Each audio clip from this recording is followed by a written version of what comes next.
Se Jesus tivesse criado alimentos de maneira milagrosa para satisfazer as necessidades de seu corpo humano, teria utilizado mal seus poderes divinos. As grandes almas com realização suprema não empregam seus poderes em benefício próprio. Seu comportamento comum em questões pessoais aceita as dificuldades próprias a todos os seres humanos, cujos esforços os mestres vêm à Terra para compartilhar. O único poder que utilizam para si mesmos é seu extraordinário amor e devoção por Deus.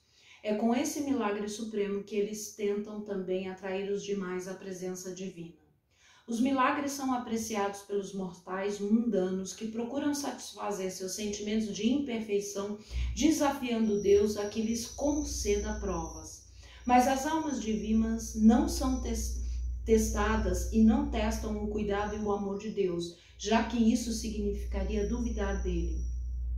Se Jesus tivesse invocado um milagre para a mera satisfação da fome, teria sido uma violação de sua fé em Deus e uma negação de sua confiança no poder divino todo-protetor. O triunfo de Jesus sobre esta tentação foi um severo revés para Satanás, cuja maior ilusão para manter o homem prisioneiro é o apego à consciência mortal do corpo. Satã percebeu em Jesus o justiceiro que libertaria muitas almas do domínio satânico. Assim, ele não desistiu de seus esforços para impedir a supremacia de Jesus.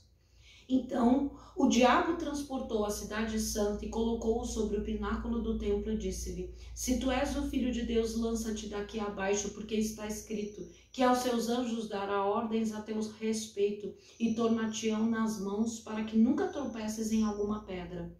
Disse-lhe Jesus: Também está escrito, não tentarás o Senhor teu Deus. Novamente o transportou o diabo a um monte muito alto, mostrou-lhe todos os reinos do mundo, a glória, e disse-lhe: Tudo isso te darei se prostrado me adorares. Então disse Jesus: Vai-te, Satanás, porque está escrito, ao Senhor teu Deus adorarás e só a ele servirás.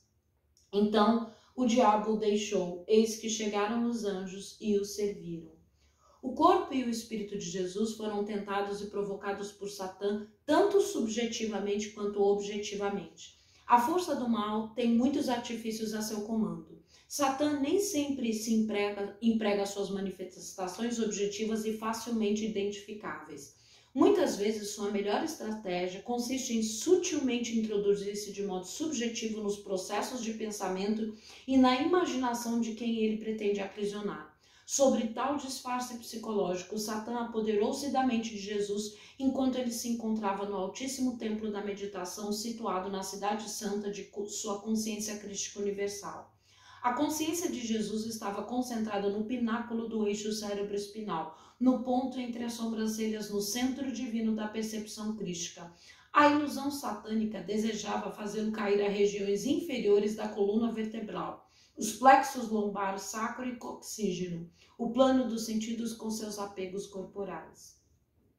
O hábito ilusório da identificação com o corpo, que consciência sagrada de Jesus, foi instigado por Satã num derradeiro esforço para desalojar o hábito das concepções divinas. A memória de hábitos ilusórios mortais projetou um pensamento provocador na mente de Jesus.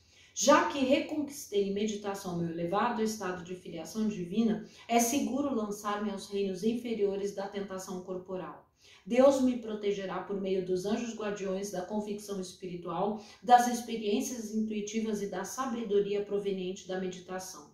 Mesmo que eu caia nas ilusões, os anjos dos pensamentos espirituais virão erguer-me novamente a meu elevado nível de consciência, impedindo que meu forte poder de vontade se lance contra as rochas do erro espiritual causador de sofrimento.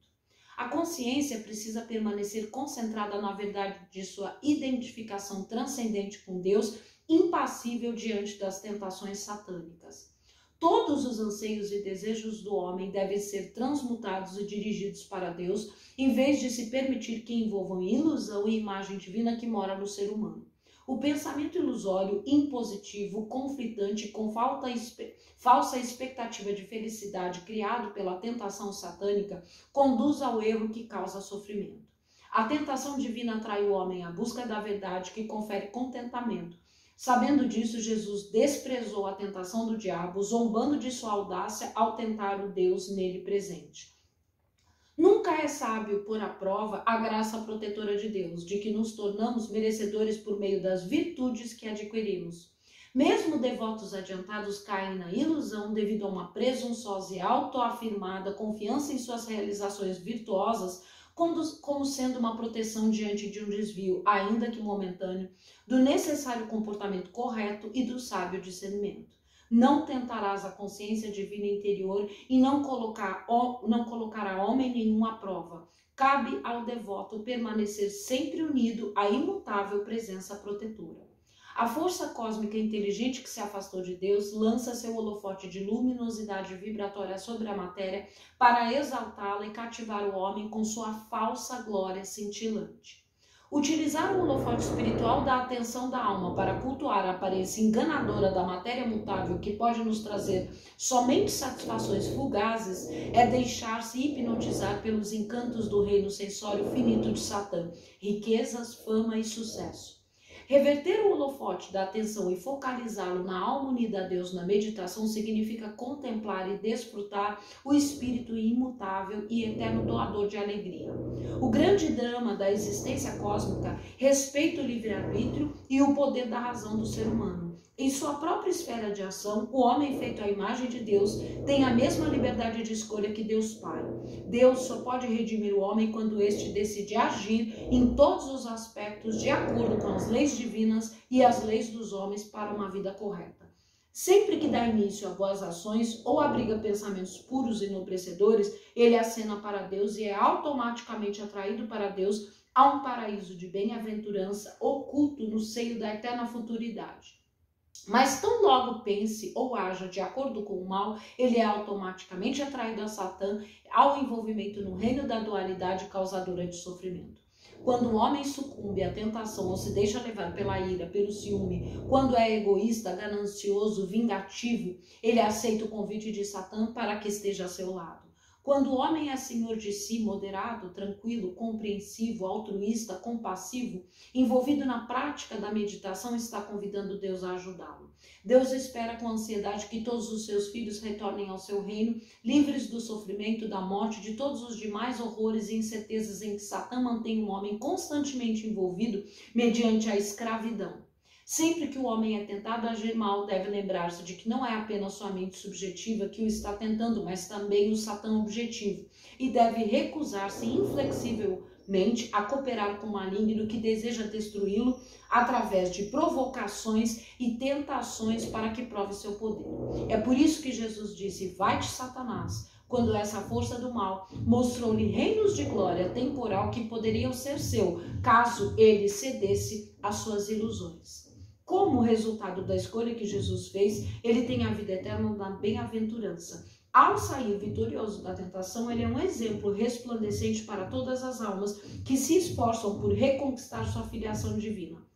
Ele mostrou o caminho. No pico da elevada meditação, Jesus levantou o véu da consciência corporal, dos fenômenos sensoriais e da matéria, identificando-se com o Filho unigênito, a consciência crística.